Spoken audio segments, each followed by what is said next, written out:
늘 말씀드리지만은 이 소규모 주택은 빈집 및 소규모 주택 정비에 관한 특례법, 정비사업에 관한 특례법이 2018년에 제정이 됐다고 말씀을 드렸습니다. 자, 이 빈집뿐만이 아니고 소규모 주택의 정비 사업 유형에는 세 가지가 있다고 그랬는데 자율주택, 가로주택, 소규모 재건축 최소한 이 정도는 알으셔야 됩니다. 그래서 제가 매 회차마다 지금까지 계속 바로 이 복습하는 장을 만들어서 설명을 드리고 있습니다. 뭐다? 세 가지 정비 유형, 자율주택, 가로주택, 소규모 재건축. 가로주택은 무엇을 말한다? 소규모 재개발을 말한다. 소규모 재개발이다. 이 소규모 재개발을 말한다. 이제 정비사업, 가로주택 정비사업의 세부 절차입니다. 이제 어느덧 사업이 진행이 돼서 이주 및 철거 단계에 왔습니다. 재건축 사업의 경우 조합 설립 인가 이후에는 거래가 금지가 되죠. 거래하면 청산 대상이 되고요. 재개발의 경우는 관리 처분 인가 이후에 거래를 하게 되면 어떻다? 청산 대상이 됩니다. 그런데 가로주택은 청산 대상이 되는 과정이 있다 없다? 없다. 그렇기 때문에 이 부분이 중요한 투자의 포인트이기도 합니다. 자, 건설과 공급에 관련된 소규모 주택 정비법 제37조 내용의 부분을 보게 되면은 바로 철거 부분이 나오죠. 철거 부분이. 자, 그러면 이제 사업 시행 인가와 관리 처분 인가를 동시에 진행을 해서 이제 인가가 났습니다. 나면 어떻게 해야 됩니까? 이제는 이주를 하고 그리고 나서 이주가 끝난 다음에 철거 단계를 남겨놓겠습니다. 왜? 아파트를 지으려면은 기존의 주택을 전부 어떻게 멸실을 해야 되거든요. 이 멸실하는 과정이 되겠습니다. 그러면 이주를 하는데 그냥 집 내놓고 나가. 나 어디 가서 살 거야? 아파트 짓는 동안에 나 어디 가서 살 데가 없잖아요. 그래서 이주비를 지급하게 되지요. 이주비를 지급하는데 내가 실제로 나는 이 집 하나밖에 없는 사람이야. 어디 나가서 그동안에 아파트를 지을 동안에 나가서 살아야 될 집이 없어. 자금도 없어. 이렇게 되니까 이제 대여를 하게 되죠. 조합에서. 권리가액의 보통 40에서 60% 정도가 지급이 되는데 이제 요 근래 규제가 있어서 보통 2주택 이상인 경우는 2주택 이상인 경우는 2주택의 경우는 이상인 경우는 이제 이주비 지급을 금하고 있지요. 금하고 있습니다. 재개발의 경우에요. 그래서 그렇다면은 이제 여기 제가 지금 말씀드리는 것은 1주택자에 이제 관여되는 것입니다. 이 손실 보상 비용이라고 해서 이 청산금, 즉 나는 아파트 분양받는 거 싫어. 이 분양 대상자가 이제 신청을 안 했어요. 분양 신청을 안 해서 그렇게 되면은 청산 대상이 되지요. 그리고 실제로 아파트를 분양받을 수 있는 자격 상실자, 또 아예 처음부터 가입을 안 해서 아예 나는 그런 거 싫어 했을 때의 명도 소송을 통한 이런 부분들에 있어서 청구 비용을 받아야 되는 이런 사람들이 이제 하나의 청산 대상이라고 볼 수 있겠죠. 그래서 이 청산금이나 이주비 등이 보통 꽤 많이 나갑니다. 전체 사업비, 전체 총사업비의 약 20-30% 정도를 차지하게 되는데 이 청산 대상이 많은 것은 그렇게 좋지 않습니다. 사실 청산 대상이 많으면 일반 분양분이 상대적으로 많아지니까 사업에 도움이 될 것으로 생각하지만요. 사람들이 바보가 아니잖아요. 청산 대상이 많다는 말은 그 주변의 아파트 시세가 사실은 현재의 조합원 분양가나 아니면 일반 분양가에 비해서 그렇게 메리트가 없다는 말이 되기도 합니다. 역설적으로. 이렇기 때문에 청산자가 많은 것은 사실은 좋지 않다. 서로 조합원 분양분 아파트를 받기 위해서 분양 신청이 줄을 이어야 되는데 일반적으로 청산자가 너무 많으면 좋지 않다. 또 하나 세입자 이사 비용 영업권 보장에 대해서는 법정으로 보장을 하지 않고 있어요. 조합원에 관련된 것만 바로 네가 해결해. 즉 현재 조합원 소유주, 즉 소유자인 조합원이 네가 해결해. 임차인이 되든 아니면은 상가를 임대를 해서 임차인에 대한 명도를 소유자가 해. 이렇게 되는 것이죠. 그래서 실제로 보장을 하고 있지 않지만은 실무적으로는 어떻다? 이주비를 보통 지불을 하고 내보내게 되지요. 그래서 세입자 이사를 위해서는 적당한 이사비 정도는 협의하는 것이 일반적으로 관행이다. 관행이다. 그리고 나서 철거가 끝난 다음에 철거가 끝나는 과정에서 조합원 동호수 추첨이 이루어지게 되겠죠. 아무래도 로얄층, 로얄동을 중심으로 해서 조합원 동호수 추첨이 진행되겠습니다. 두 번째 장, 바로 이주 및 철거 단계의 그 두 번째 장이 되겠는데요. 이제 이주가 끝났으니까 어떤 과정이 남았습니까? 철거 과정이 남았잖아요. 철거 방안이 수립이 돼야 됩니다. 여기에는 성면조사 정말 골치 아파요. 이 사실은 성면조사 보고서 이런 것들은 잘 관리도 돼야 되고 또 이것이 발암 물질이기 때문에 매우 이제 좋지 않습니다. 그래서 이런 거라든가 그 이외에 성면만 있는 게 아닙니다. 사실 보면은 그 유독 폐기물들이 의외로 많아요. 의외로 많기 때문에 이러한 부분들을 잘 이제 정리를 하고 이런 방안들을 수립을 해야 되는데 어떨 때 보면은요 폐기물이라 해서 그냥 갖다가 해가지고 차로에서 막 실어내고 이런 경우도 종종 있습니다. 이 철거 신고를 하고 그래서 성면 같은 걸 전부 제거하고 뭐 여러 가지의 집안 내에 이제 주택에는 여러 가지 이제 폐기물들이 많거든요. 이런 것들도 전부 잘 관리를 해야 됩니다. 그래서 이런 부분들을 제거 후에 철거를 이제 진행하게 됩니다. 자, 이제 철거가 끝났어요. 철거가 끝났으니까 어떻게 됩니까? 아파트를 이제 시작을 하죠. 바로 공사를 시작을 했어요. 공사 시작이야 뭐 당연히 시공사가 전담을 이제 도급 계약을 통해서 시공사가 착착착착착 진행을 하게 되죠. 진행을 한 다음에 이제 착공 즉 철거가 끝나면은 요즘은 이제 과거에는 이제 그 철거에 대한 이 보고만 하면은 사실은 그 크게 문제가 되지 않는데 요즘은 철거 신고 그리고 착공 신고 이런 것도 전부 별도로 진행이 돼야 되고 이 감리자가 지정이 돼 가지고요. 이 지정 감리인의 이런 통제 하에 이제 실제로 공사가 진행이 됩니다. 또 물론 현장 감독자, 현장 관리 우리가 통상적으로 현장 소장이라고 하지만은 이 현장 감독자가 있지만은 별도로 감리가 지정이 된다. 그래서 이 착공이 이제 진행이 되는데 착공이 진행이 되면은 그 다음 단계가 뭡니까? 바로 일반 분양을 진행하죠. 그래서 이 소규모 정비법 제34조 39조를 보면은 준공에 대한 이런 내용들이 있습니다. 그런데 그 준공을 하기 전에 먼저 일반 분양이라는 것을 진행하게 되고 그리고 착공 신고와 이제 진행을 하고 난 이후에 일반 분양을 진행합니다. 보통 일반 분양이 어떻다? 30세대 미만인 경우 주목하십시오.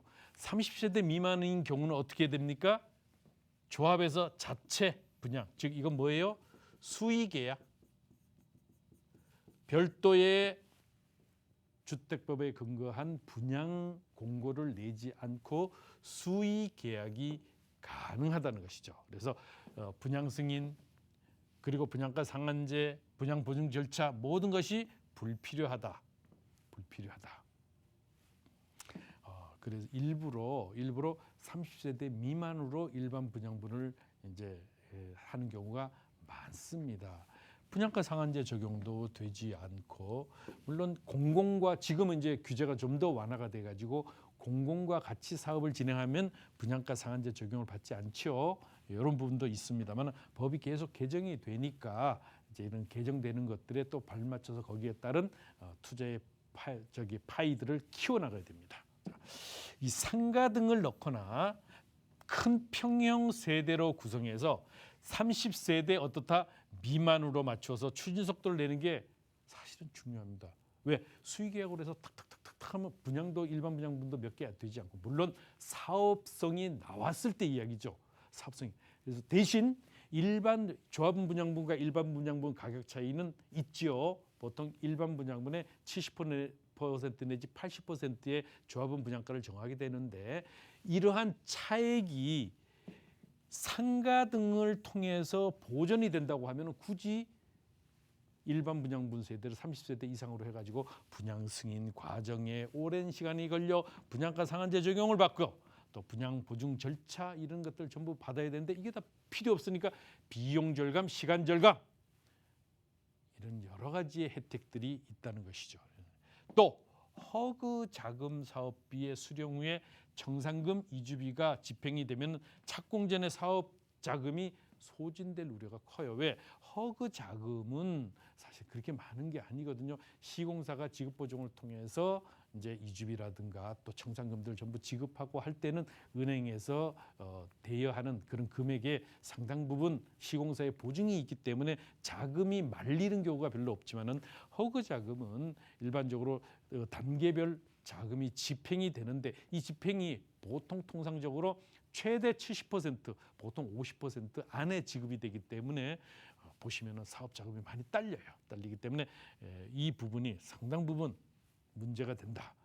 허그 자금을 하면은 저리는 맞아요. 1.5%, 공공과 사업을 진행하면 1.2%까지 되는데, 이 1.5%의 저리 자금에 눈독을 들이다가 잘못하면 자금이 꼬여서 캐시플로우에 문제가 생기는 경우도 있을 수 있습니다. 자, 조합원 분담금과 일반 분양금의 일정을 조율해서 그 자금들을 잘 입금을 시켜서 현재 그 관리 신탁을 하는 신탁회사 잘 조율을 해서요, 그 입금을 시켜서 어떻게 해요?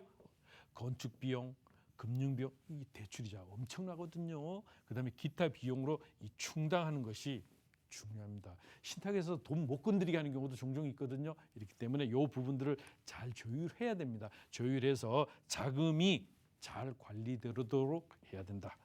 6개월 정도의 자금을 미리 조달을 해둬야지 안심할 수가 있죠. 최소한 이 캐시플로우 상의 6개월 정도의 자금 여유는 가지고 움직이셔야지 이 사업에 지장을 초래하지 않는다. 그래서 건설사 보증 PF 자금 조달 시에 금융권 금리는 일반적으로 어떻다? 4에서 8% 수준입니다. 보통 4에서 8% 수준인데 허그 자금 저리로 받자고 그 총액 자체에서의 그 비율을 낮추면은 자금이 꼬일 우려가 매우 크다. 그러면 사업 수지 분석을 할 때는 어떻게 한다? 바로 일반 금융기관에서 대출을 받는 것을 전제로 해서 금리도 그렇게 계산을 한 다음에 사업 성을 평가를 해야 됩니다. 이렇게 돼야 나중에 혹시라도 문제가 되는 이런 부분들을 막을 수가 있다. 그런 다음에 이제 시행계획 수립과 입주자 모집 공고를 하게 됩니다. 자, 그러면 착공 및 이 준공 단계의 근데 두 번째 시간인데, 이 사용 승인 인가 이제 어때요? 준공이란 말이 있나요? 우리가 건축법에 아니죠. 사용 승인, 바로 이것이 뭡니까? 준공이라는 이야기죠. 준공.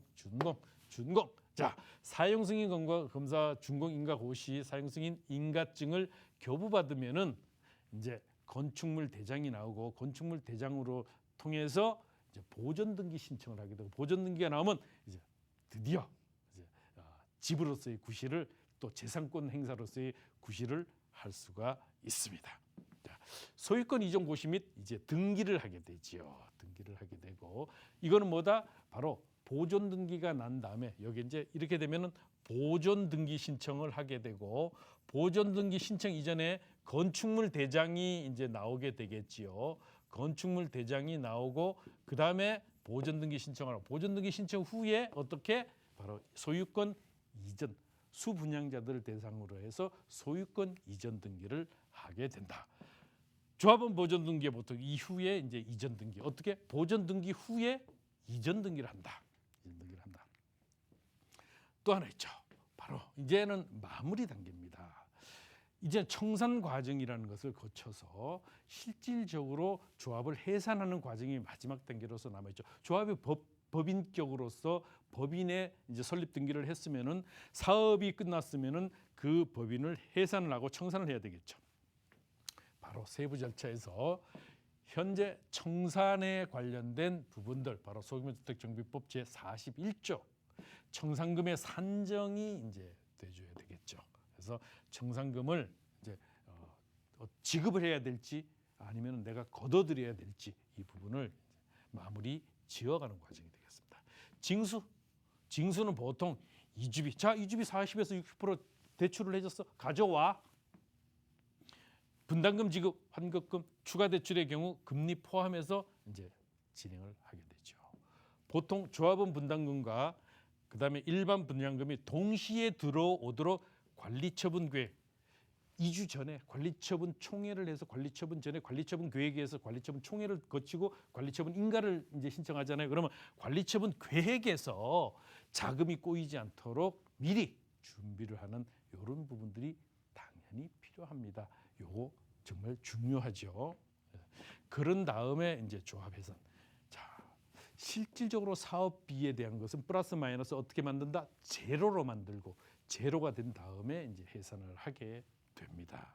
여기에는 여러 가지 이제 기술적인 부분들이 있는데 요거는 실제로 투자자 입장에서는 여기까지는 신경 쓰지 않으셔도 됩니다. 그렇기 때문에 이 부분은 정비업체나 아니면 조합 집행부가 이제 고민을 해서 실질적인 관리를 잘 할 수 있도록 또 마무리될 수 있도록 하게 됩니다. 이 마무리 단계의 마지막 단계가 바로 서울시에서는요, 이 가로주택 정비 사업을 권장하면서도 실제로 층수 제한, 면적 제한이 매우 엄격했었어요. 그래서 사업성이 떨어지는 경우가 많았어요.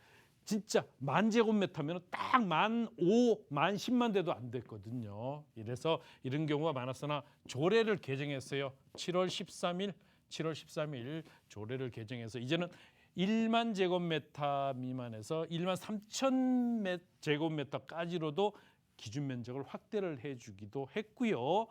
그 전에 이제 물론 2종 일반 주거 지역에서는 7층까지 가능했는데 이제 15층까지로 업그레이드. 이제 어떻습니까? 가치를 증대시킬 수 있는 거잖아요. 서울은 투기과열지구 같은 경우는 7층에서 15층이 안 됐었습니다. 근데 이것까지도 풀어서 어떻다? 규제를 어떻게 하고 있어요? 완화하고 있어요. 완화하라는 말은 투자하라는 말이잖아요. 투자하라는 말은 아파트로 가는 길목에 투자를 하라. 그래서 이렇게 해서 기존의 경기도의 주요 도시 및 광역시와 동일한 기준으로 이제 맞추었습니다. 이렇기 때문에 이 가로주택 정비 사업은 실제로 상당 부분 가치를 증대시킬 수 있는 여러 가지의 가치를 가지고 있으면서도 이제 시작입니다. 3, 4분기에 서울시의 가로주택 정비사업의 조합 설립 인가한 것이 아직까지는 65곳밖에 되지 않습니다. 후보지는 몇 개? 약 2,000곳 정도 되는데 65곳이다. 아직도 많은 분들이 모르고 있다. 98%가 모르고 있다. 이 방송을 시청하시는 시청자 여러분들께서 가로주택 정비사업 한번 살펴보시고 투자를 할 수 있는 지식을 함양하시기 바랍니다.